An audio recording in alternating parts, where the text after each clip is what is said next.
Hello, this is Kirsteen's Aesthetic Art and Travel, and I wanted to show you the easy way to draw daffodils and to talk about different media. I started this YouTube channel because when I tell people I'm an artist, they often say, "Oh, I wish I could do more art," or "Oh, that was lovely, but I got put off art." And I thought, having heard this for years and years, that I would share some of what I know to help people do more art. Now, first I'd like to define media. Media means the things that you use for art. For example, pencil, pen, this is wax crayon, or oil pastel. So often artists list the media and you see something and it says acrylic on paper and then the size, or pencil on paper, or oil paint. Those are all different kinds of media. So different kinds of media give you different effects. Here I've drawn a daffodil. It's the exact same subject, but as you can see, quite aside from some being color and some being black and white or just the one pencil color, there's a different look to it as well. And it's a very good exercise to draw the same thing in lots of different media, plus do little tests with the media and see what you like and what effect you want to create. But first of all, I was going to talk about the easy way to draw daffodils. Now, the really pleasing thing about daffodils is that they have 6 petals, equally distant 6 petals. So if you want to draw one straight on, you can just divide a circle into 6 and put a petal in every single division. You can do this with mass tools or something if you want, or you can do it by eye. And then you have the crinkly bit in the middle. Super easy. And then they usually have these lovely pointy leaves, thin strippy leaves. So that's the basics of a straight on daffodil. Now, if you want to turn it to the side, all you need to do is turn this disc to the side. So as the disc turns to the side, it becomes a flattened squash disc. And the same with the divisions. They still divide into 6.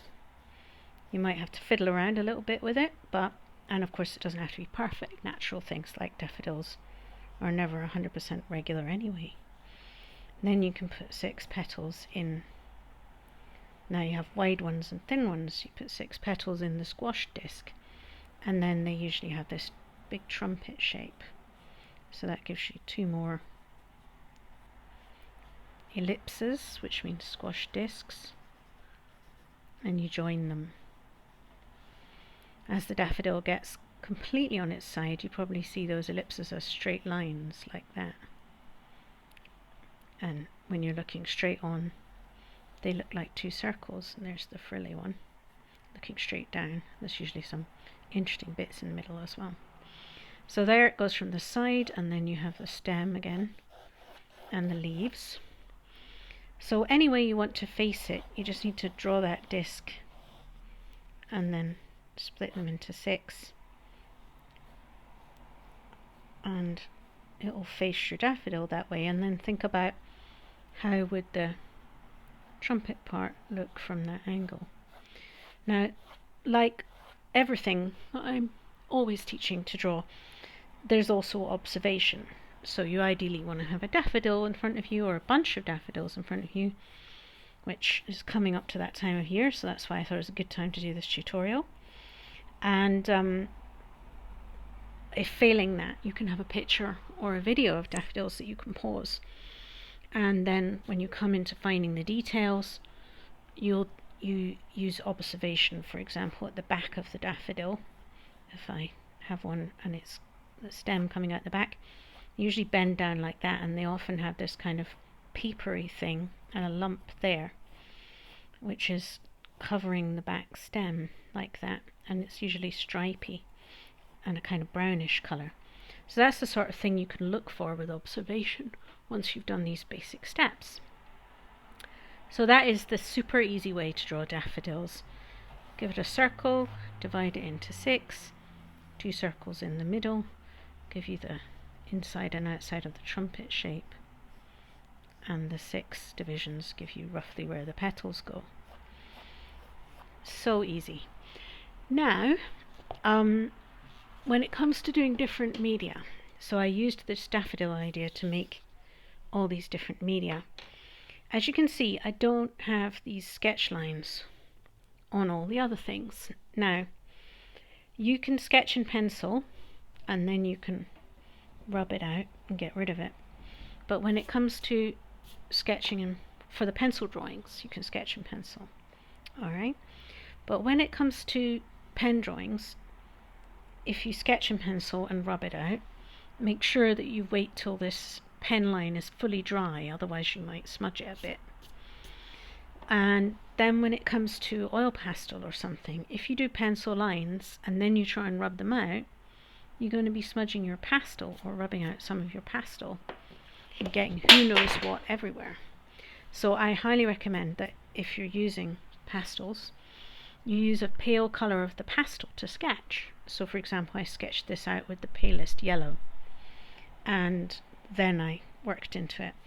And with a watercolour, again, use a bit of the media you're going to use, because if you get pencil lines and then you go over them with watercolour on top, they sometimes get very hard to rub out because the paint's protecting them, and then you're left with pencil lines showing through. Unless you're happy with that and you want that, then take a fine brush and one of the palest colours of watercolour that you're going to use in your picture and sketch with that.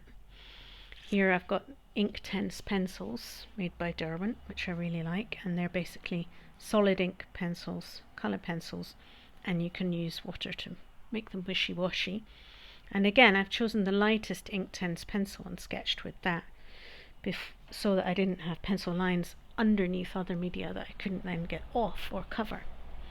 The same applies to acrylic, oil paints. Choose a light colour of the media you're going to use because it will cover well with that media and disappear. Alright, and so these are all the different media. When you mix them together, that gives you mixed media. That's what we mean when we say mixed media. So for example, if I draw these lines over the watercolour, that would be pen and watercolour, which is mixed media. And okay, so let me see, that's different media, mixed media, how to draw daffodils the easy way. Yeah, with this media I've also put some shading in. For example, I've shaded with pen by using either dots or lines across each other, or even scribbles. And I've shaded with pencil by going from hard to light, just looking for the dark areas. This is an HB, which means hard black, and is the usual pencil people use for writing. And then this is a 2B, which is softer and blacker. So the higher the number, that's like 2 black, and you get 4 black, 6 black, 8 black, lots of others. So the higher the number, the softer and the blacker the pencil. So you can see it has a slightly blacker look. And with the Inktense pencils here, I've got drawing with them and then adding water to make them smudge. And with the pastels, I can overlap them, smudge them with a finger. These are all techniques that I've used. And with the watercolour, I was just putting 2 colours next to each other and letting them bleed into each other. So as well as experimenting with lots of different media, finding things you like, it's good to experiment within those media and find things that work for you and how they feel. And filling a sheet like this and not worrying about it being perfect is a really great way to do that. I don't consider any of these daffodil drawings perfect, or any of these for that matter, but it really, by the end of it, you'll have a much better idea of what media you like, what you can use, how you can use it.